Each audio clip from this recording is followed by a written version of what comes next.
Bonjour à tous, j'espère que vous allez bien. J'espère que vous êtes prêts à louer le Seigneur avec nous.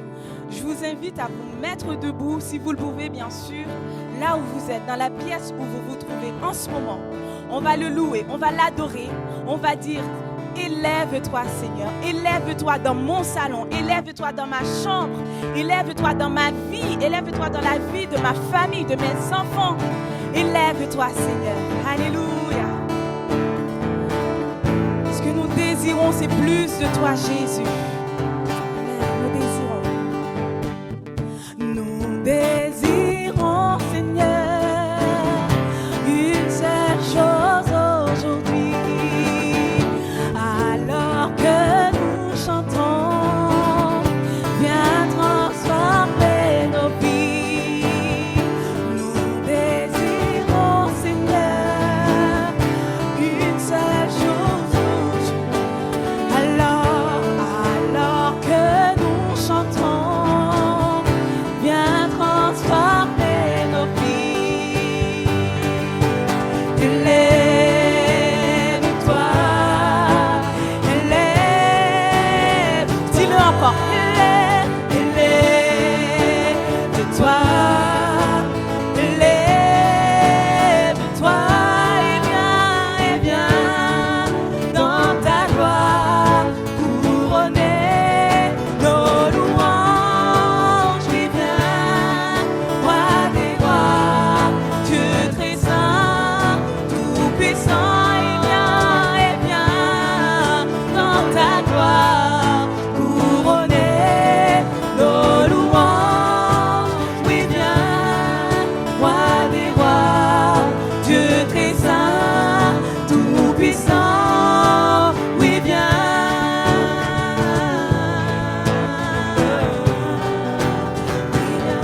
Seigneur, oui, viens.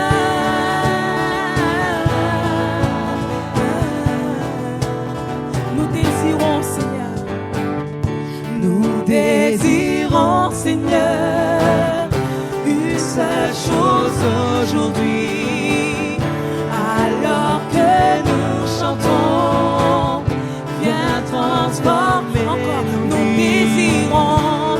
désirons, Seigneur, une seule chose aujourd'hui. Alors que nous chantons, viens transformer nos vies. Élève-toi, élève-toi, élève-toi, élève-toi. Oui, élève-toi, élève-toi, élève-toi et viens dans ta gloire couronner nos louanges. Oui, viens, roi des rois, Dieu très saint, tout puissant, et viens dans ta gloire couronner nos louanges. Oui, viens, roi des rois, Dieu très saint, tout puissant. Oui,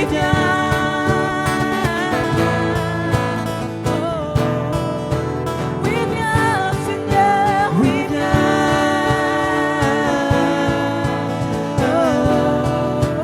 Oh, viens, Jésus, oui, viens.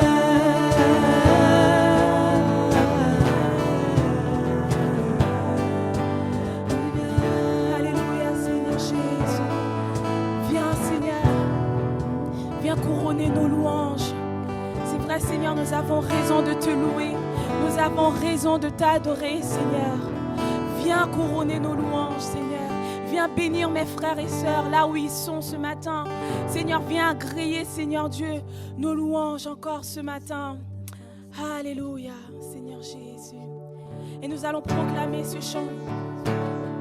Tu es ma force incomparable. Jésus est cette force qui relève encore. Et je vous invite vraiment à le proclamer avec foi ce matin. Alléluia, Jésus. Tu es ma force. Tu es ma force.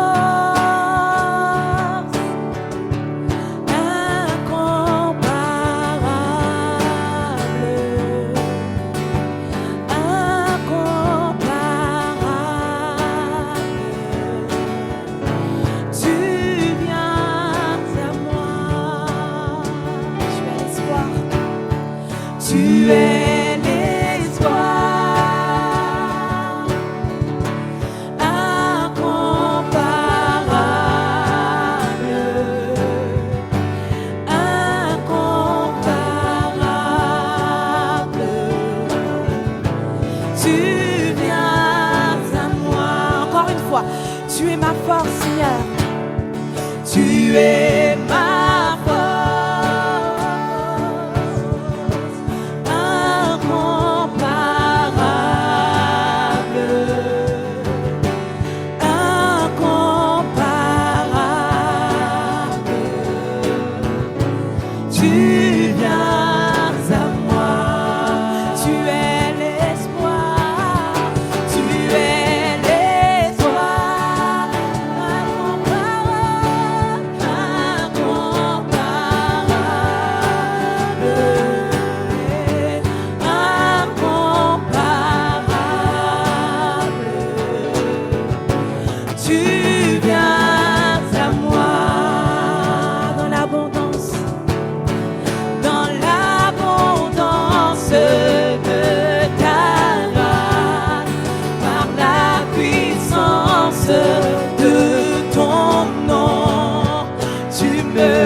de ton nom. me relèves. Dis-le avec foi ce matin. Tu me relèves encore une fois dans l'abondance de ta grâce, par la puissance de ton nom. C'est toi qui me relèves. Tu me relèves.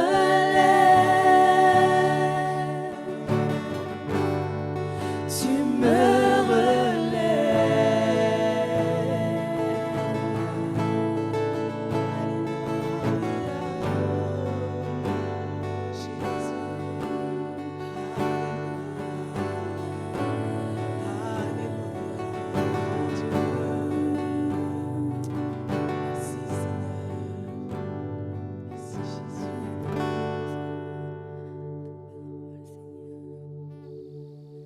Bonjour frères et sœurs. Voilà, nous sommes le dimanche 31 mai, le dimanche de Pentecôte, et je voulais d'abord vous saluer tous ceux qui nous rejoignent sur les chaînes YouTube des églises de Puteaux-la-Défense et des Clés-sous-Bois.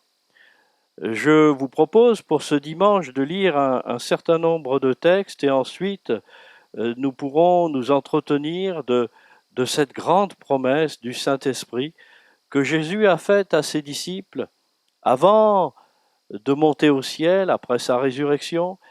Et je voudrais vraiment vous parler de ce cadeau de Dieu, de cette promesse du Seigneur concernant le Saint-Esprit.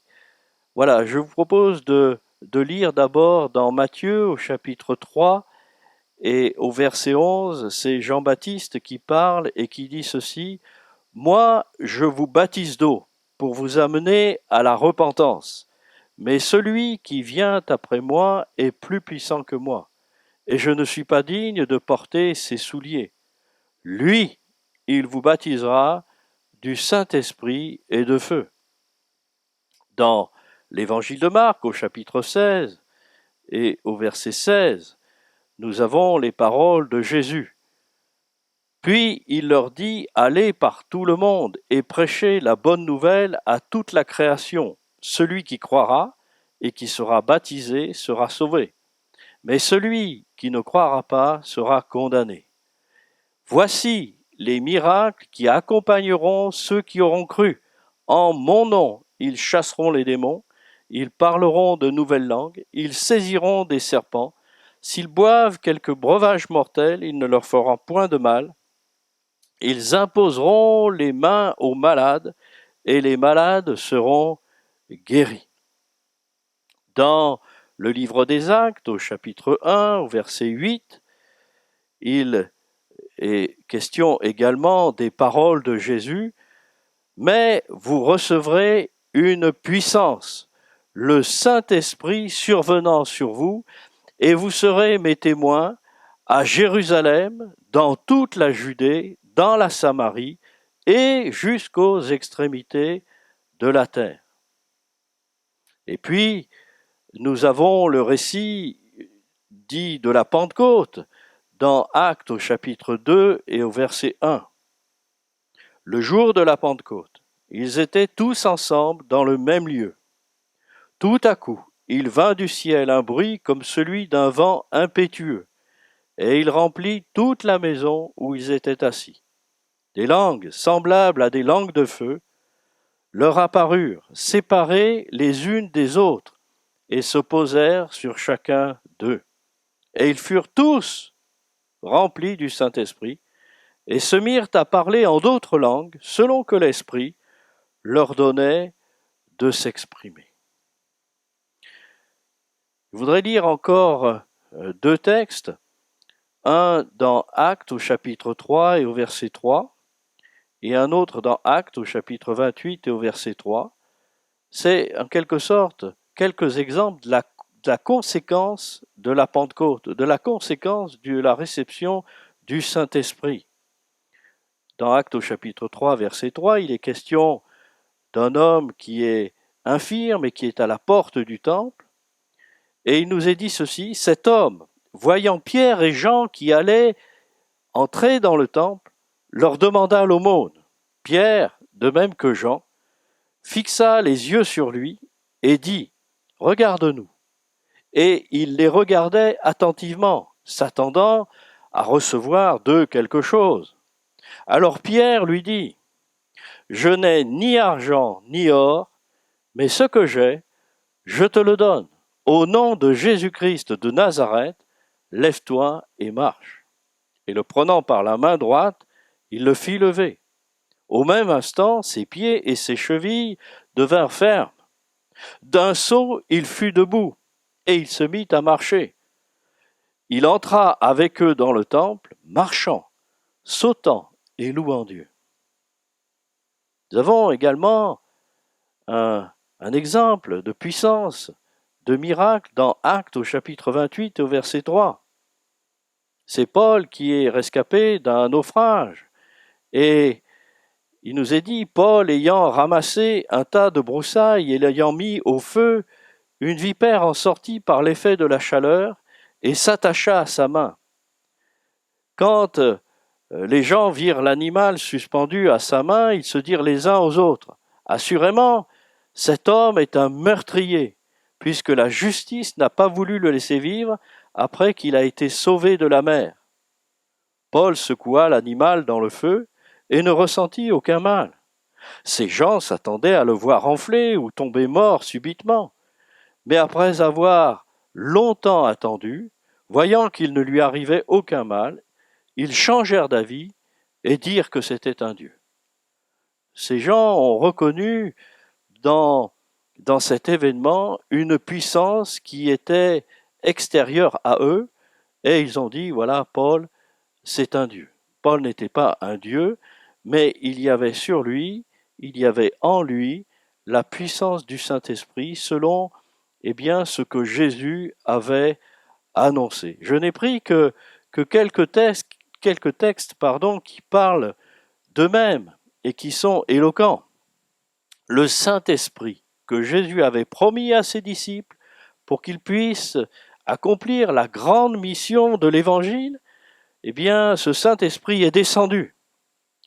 Et la Bible nous dit qu'ils furent tous baptisés du Saint-Esprit, remplis de cette puissance d'en haut, qui est sans égal et qui peut faire d'un homme, d'une femme, un instrument efficace entre les mains de Dieu.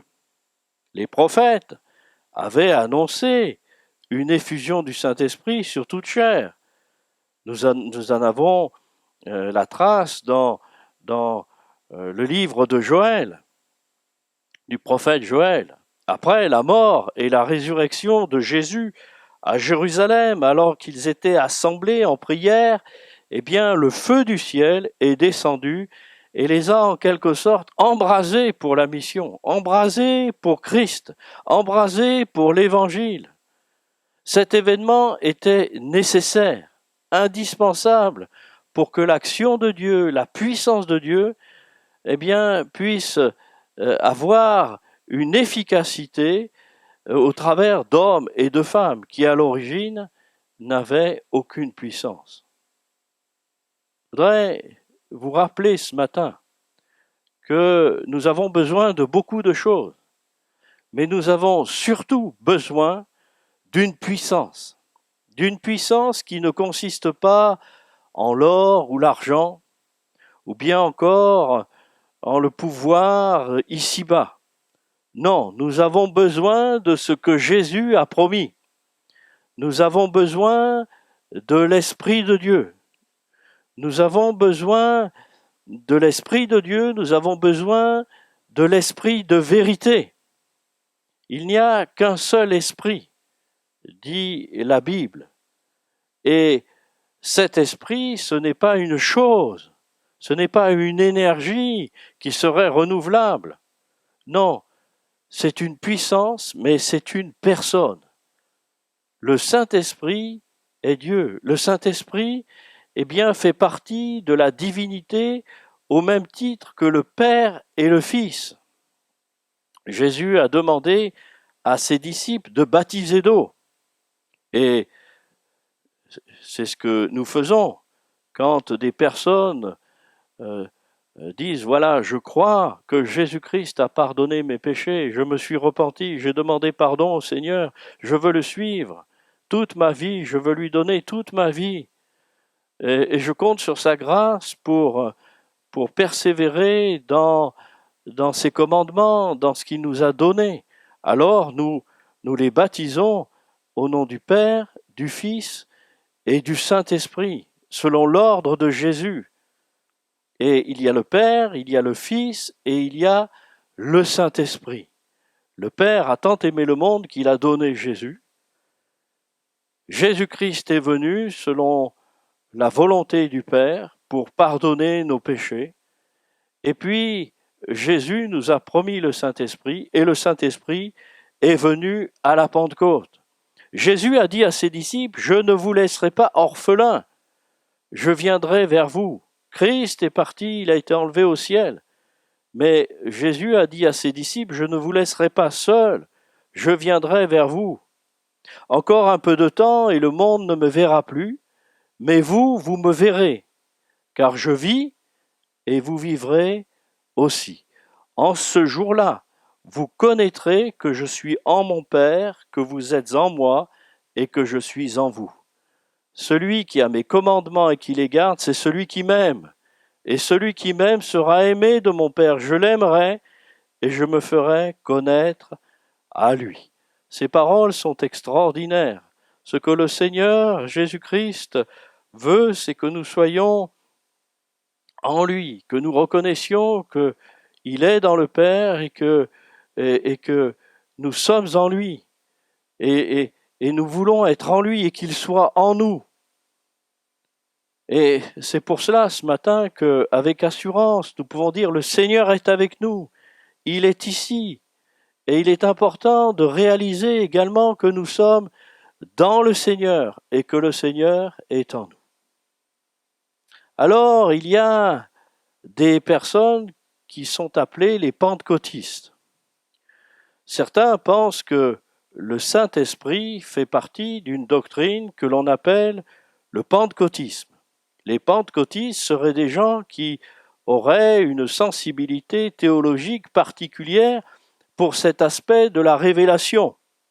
Et même certains pensent que les pentecôtistes exagèrent l'importance et le rôle du Saint-Esprit dans la vie du croyant.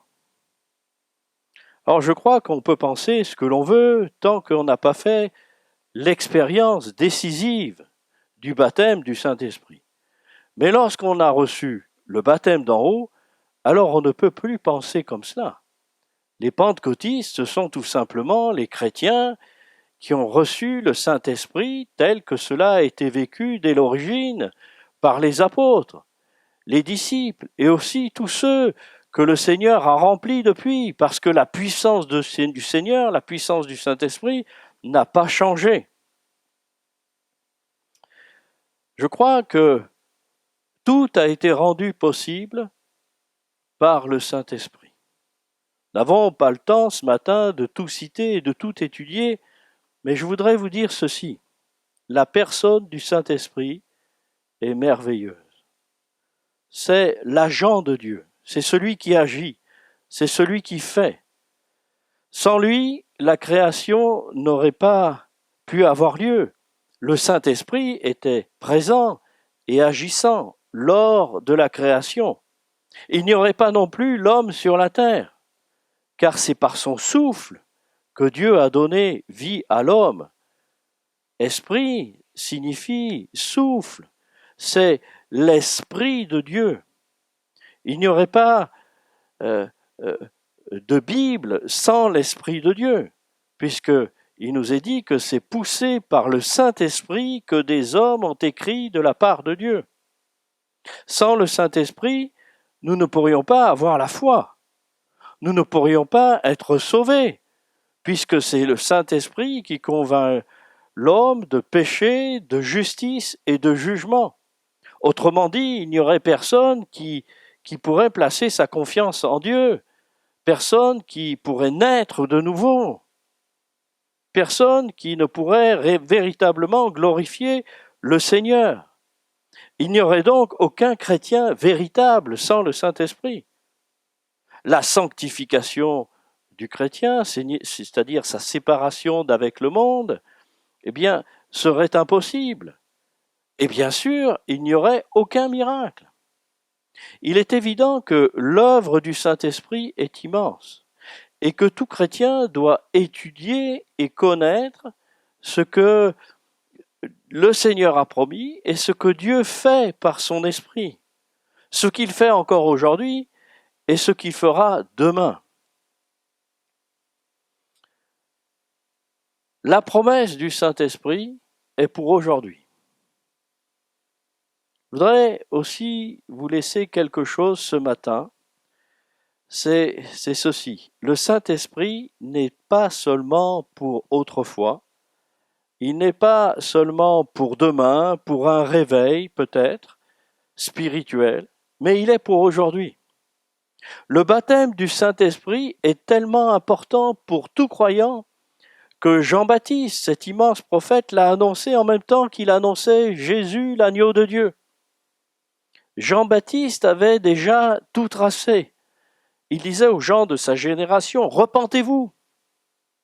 Et lorsqu'il a vu Jésus, il a déclaré, « Voici l'agneau de Dieu qui ôte le péché du monde. » Mais il a ajouté, « Moi, je vous ai baptisé d'eau, mais lui, il vous baptisera du Saint-Esprit et de feu. » Jean affirmait que Jésus est venu pour que nous soyons baptisés par lui. C'est l'homme qui baptise d'eau. Mais c'est Dieu qui baptise du Saint-Esprit. C'est le Seigneur qui envoie l'Esprit et qui nous baptise dans son Esprit. C'est la grande promesse faite à l'Église. C'est le grand cadeau de Dieu à l'Église. Vous pouvez chercher dans le Nouveau Testament, dans les textes de toute la Bible, quelle est la plus grande promesse que le Seigneur fait à ses disciples. C'est celle-ci. Vous recevrez une puissance, le Saint-Esprit survenant sur vous, et vous serez mes témoins, vous serez réellement mes disciples. Et quand je regarde ce que Dieu a fait, je ne peux que fléchir le genou et adorer. Dieu a soufflé dans les narines de l'homme pour qu'il devienne une âme vivante. Et vous êtes vivant ce matin, vous regardez la vidéo, vous êtes vivant. Quant à la chair, physiquement, vous êtes vivant. Mais Dieu a également soufflé dans l'homme pour qu'il devienne un disciple, un témoin de sa grâce. Et ce souffle, c'est le Saint-Esprit. Le Saint-Esprit, c'est la grande promesse de Jésus-Christ. C'est ce que Dieu a donné à son Église. C'est le don de Dieu. C'est le cadeau de Dieu. La puissance du Saint-Esprit est un don extraordinaire, incomparable. Le Seigneur avait dit, « Voici les miracles qui accompagneront ceux qui auront cru en mon nom. Ils chasseront les démons, ils parleront de nouvelles langues, ils saisiront des serpents. S'ils boivent quelque breuvage mortel, ils ne leur feront point de mal. Ils imposeront les mains aux malades et les malades seront guéris. Amen. » Par la puissance du Saint-Esprit, ces miracles ont lieu. Par la puissance du Saint-Esprit, Pierre a pu dire au boiteux de naissance, « Je n'ai ni argent ni or, mais ce que j'ai, je te le donne. Au nom de Jésus-Christ de Nazareth, lève-toi et marche. » Ils ont pu saisir des serpents. C'est arrivé un jour à Paul. La puissance du Saint-Esprit qui était sur Jésus était maintenant sur les apôtres, sur les disciples. Ils étaient devenus eux-mêmes des porteurs de puissance, des dispensateurs de la grâce de Dieu, des gens toujours ordinaires, des gens comme tous les hommes, mais tellement forts, tellement zélés, tellement changés. Je voudrais vous dire que la grande promesse, elle est aussi pour vous. Elle est aussi pour nous aujourd'hui. Dans Actes, au chapitre 2, verset 39, il est dit ceci, « Car la promesse est pour vous, pour vos enfants, et pour tous ceux qui sont au loin, en aussi grand nombre que le Seigneur notre Dieu les appellera. » J'aime beaucoup ce qui est dit ici. La promesse est pour vous et pour vos enfants. La promesse est pour vous aujourd'hui, mais elle est aussi sur ceux qui vont vous succéder, parce que la grâce de Dieu n'est pas limitée. Le grand cadeau de Dieu à l'Église de tous les temps. La promesse ne se limite pas au temps apostolique, au temps des apôtres, au temps des disciples de Jésus, mais elle est pour tous les temps, elle est pour tous les hommes. Je dirais qu'elle couvre le temps et l'espace. Elle est encore pour aujourd'hui, et elle est pour tous ceux qui sont nés de nouveau, qui ont donné leur vie à Jésus-Christ. Et elle est aussi pour mes enfants, pour ceux que j'aime, pour ceux qui m'écoutent, pour ceux qui écoutent l'Évangile. Et la Bible dit en aussi grand nombre qu'il les appellera. Il y a donc une universalité de cette promesse qui n'est pas limitée géographiquement, qui n'est pas limitée dans le temps. Et nous voulons saisir cette grande promesse, parce que cette grande promesse, elle est pour nous. Il y a un chapitre dans mes notes que j'ai appelé « L'heure est grave ». Les temps que nous vivons sont prophétiques. Et je m'aperçois que lorsque l'on dit à certains « les temps sont mauvais », la nuit vient, le mal augmente, ça ne leur fait pas grand-chose. Ils en sont sans doute conscients, mais rien ne change vraiment dans leur vie parce que le Seigneur ne les a pas remplis du Saint-Esprit, alors il n'y a pas de réaction. Ils suivent, mais de loin. Ils n'ont pas vraiment la foi puissante pour dire « je vais bouger, je vais travailler pour Dieu parce que c'est maintenant ou jamais. Je n'ai peut-être plus beaucoup de temps. » Et le Seigneur a dit « vous serez mes témoins. » Nous avons tous besoin de puissance. Nous avons tous besoin d'être secoués, d'être réveillés par le Seigneur. Alors il y a également nous avons besoin de vision. Nous avons besoin d'une vision. Nous avons besoin de la puissance et de la révélation de Dieu par le Saint-Esprit. Nous vivons une époque où chacun veut faire ce qui lui plaît. Chacun revendique sa façon de voir les choses.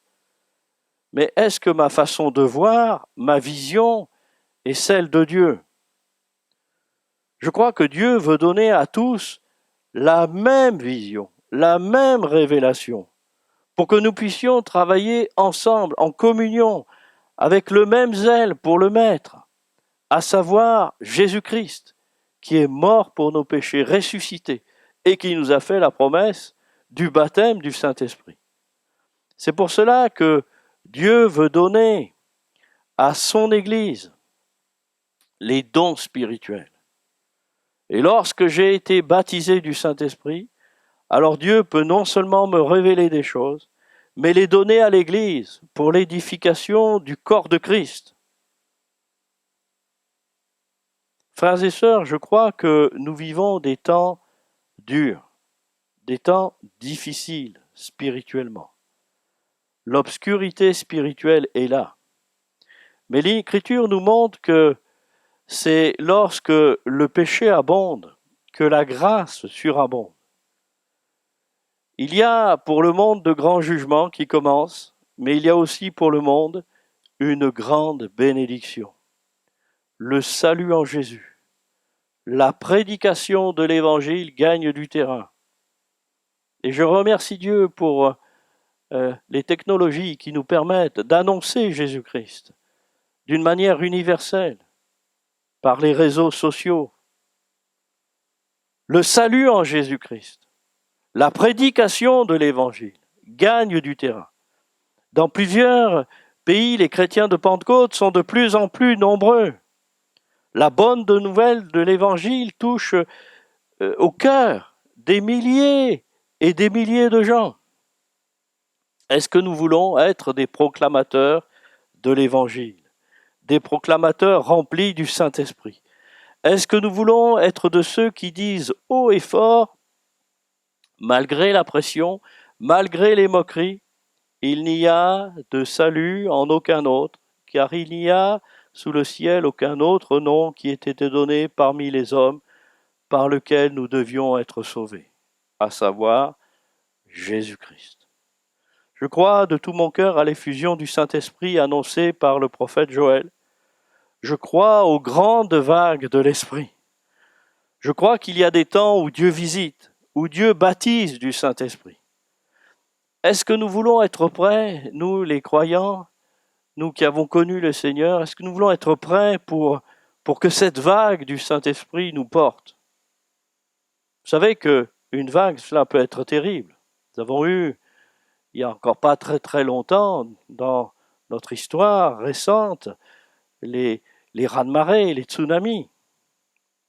Et l'actualité nous montre qu'il y a des vagues destructrices, des vagues de jugement. Mais lorsque le bras de l'Éternel agit, les mouvements de l'Esprit sont comme des vagues bénies, des vagues de bénédiction pour le monde. Et la question qui nous concerne ce matin, c'est: est-ce que nous voulons être prêts pour prendre cette vague, pour agir avec cette vague? Ou est-ce que nous serons surpris par cette vague dans notre sommeil spirituel et nous nous réveillerons trop tard? Je crois que le Seigneur veut pourvoir encore à une génération de disciples, remplis du Saint-Esprit. Je prie pour ma génération. Ne soyons pas surpris par la gravité des maladies spirituelles dont notre génération est atteinte. Jésus l'avait annoncé, l'iniquité va s'accroître. Nous aurons des tribulations dans le monde à cause de notre foi. Mais Jésus a aussi annoncé que nous ferions de plus grandes choses que celles qu'il a faites dans son ministère terrestre. Dans l'évangile de Jean, chapitre 14, verset 12, les paroles de Jésus sont celles-ci: en vérité, je vous le dis, celui qui croit en moi fera aussi les œuvres que je fais, et il en fera de plus grandes, parce que je m'en vais au Père. Le Seigneur Jésus s'en est allé vers le Père, et il nous a promis le Saint-Esprit, son Esprit. C'est la grande promesse. Est-ce que nous voulons dire ce matin: Seigneur, remplis-moi, baptise-moi de ton Esprit? Si nous sommes déjà baptisés, demandons au Seigneur d'être renouvelés dans le Saint-Esprit. Seigneur, j'ai besoin de ta puissance, de la puissance promise, parce que je veux me lever, mais je veux aussi rester debout. Même si la tempête vient, même si les vents sont contraires, même si ma génération est rebelle, je veux annoncer ton nom. Je veux croire et je sais que tu as dit que les miracles accompagneront ceux qui auront cru. Et si je reste fidèle à ta mission, Seigneur, si je reste fidèle à ce que tu m'as dit de faire, alors je veux croire que les miracles accompagneront ma vie, accompagneront ce que je vais faire pour toi. Les temps sont courts. Je ne veux pas rester insensible à ta promesse. Je veux la saisir et réclamer pour moi aussi, Seigneur, ta puissance. Parce que c'est pour moi, pour mes enfants et pour tous ceux que le Seigneur appellera en grand nombre, nous le croyons. Nous voulons prier quelques instants. Seigneur, merci parce que ta promesse est grande. Et Seigneur, j'ai essayé de parler de cette promesse, Seigneur. Bénis ta parole dans nos cœurs, Seigneur, et que nous puissions désirer une seule chose, Seigneur, c'est d'être remplis de ton Saint-Esprit pour accomplir ton œuvre, pour accomplir les œuvres que tu nous as donné de faire. Seigneur, nous te prions pour le monde. Nous te prions pour ceux qui n'ont pas encore trouvé Jésus, afin qu'ils puissent le faire, peut-être même ce matin, donner leur cœur au Seigneur en disant « Seigneur, je réalise que je suis un homme, une femme pécheur et que je veux, Seigneur, changer de vie. Je veux cette puissance, je veux cette espérance dans ma vie. Seigneur, nous crions à toi ce matin pour que tu visites ton peuple et que tu bénisses le monde entier. Seigneur, merci pour ta parole. Merci pour ton enseignement. Merci pour la foi que tu donnes, Seigneur. Merci, Père Céleste. Amen. Donc voilà, notre culte touche à sa fin. J'espère que vous avez passé un bon temps avec nous. On va finir ce temps de culte par ce beau chant. L'Éternel est mon berger. De rien je ne manquerai. Que ce chant puisse vous accompagner pendant toute cette semaine. Je vous invite vraiment à le fredonner toute la semaine. Peut-être dans la voiture, dans les transports, dans la maison. Vraiment le fredonner de tout votre cœur. Amen.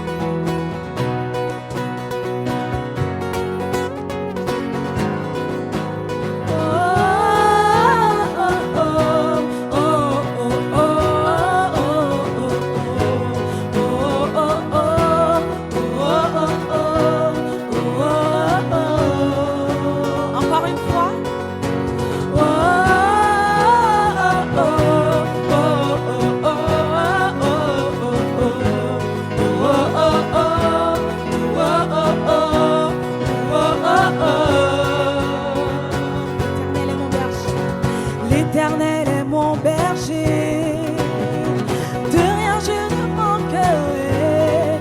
Oh mon âme, chante mon âme, pas à pas il me conduit, au bord des eaux calmes je le suis.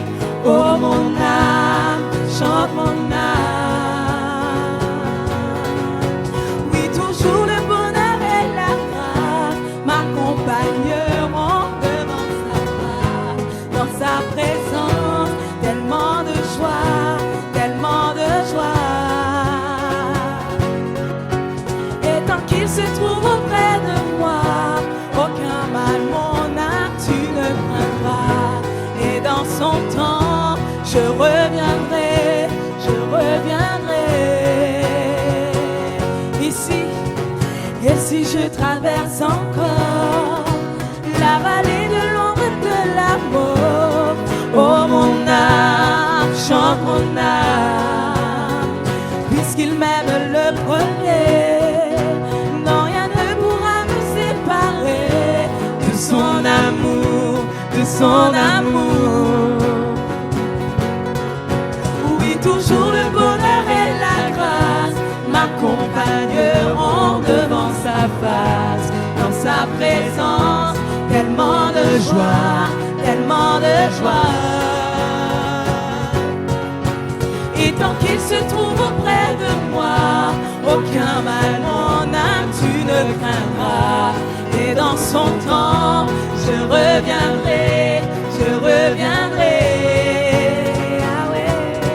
Yahweh, Yahweh, tu fais briller sur moi ton soleil.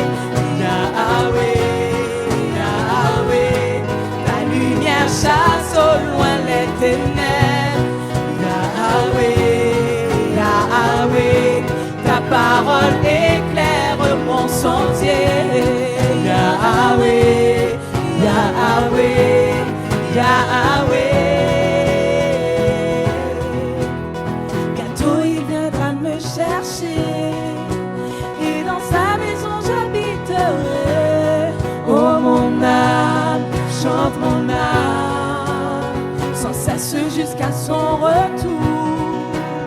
Mon âme chante son amour tous les jours, tous les jours. Oui, toujours le bonheur et la grâce m'accompagneront devant sa face, dans sa présence, tellement de joie, tellement de joie. Et tant qu'il se trouve auprès de moi, et tant qu'il se trouve auprès de moi, aucun mal, mon âme, tu ne craindras. Et dans son temps, je reviendrai,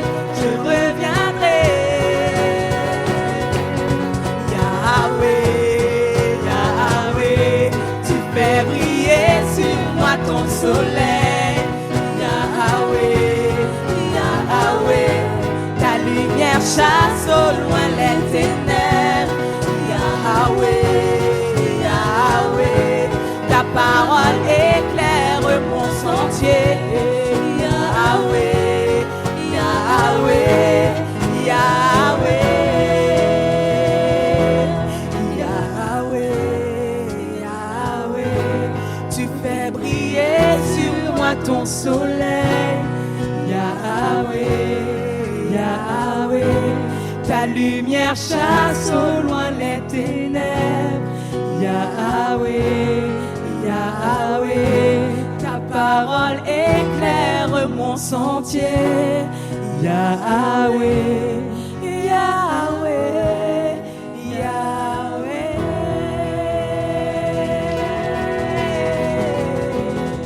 Amen. Voilà quelques annonces avant de se laisser pour les jeunes de Puteaux. Je ne sais pas si vous savez, mais la règle des 100 km va du coup se terminer cette semaine. Il sera possible de voyager et pour l'occasion, vendredi 19h30, retenez bien, on part en voyage. Alors, si vous avez des problèmes de budget, ne vous inquiétez pas, il suffit juste d'avoir votre Bible. Pourquoi ? Parce qu'on va voyager de Genèse à Apocalypse en passant par tous les livres. L'idée étant, est-ce que vous connaissez votre Bible ? Le constat est fait que beaucoup n'ont peut-être jamais encore lu la Bible en entier, ne savent peut-être pas l'expliquer. On va prendre un thème qui est le royaume, et puis on va décliner ça et voir comment il évolue dans toute l'histoire biblique. Et voilà, on a hâte de pouvoir vous présenter et voyager avec vous autour de ce thème. Je vous laisse juste en quelques instants avec un teaser qu'on a préparé pour l'occasion. Et puis bon, pour tout le monde, on retrouve comme d'habitude les informations ci-dessous pour les clés et plutôt que ce soit la page Facebook, mais également le site web. Vous retrouvez toutes les informations, les dernières actualités, les horaires des réunions. N'hésitez pas à y jeter un œil et puis à partager autour de vous. Je vous souhaite un très bon dimanche et on se laisse sur ce teaser pour les jeunes de Puteaux. Je vous dis à bientôt.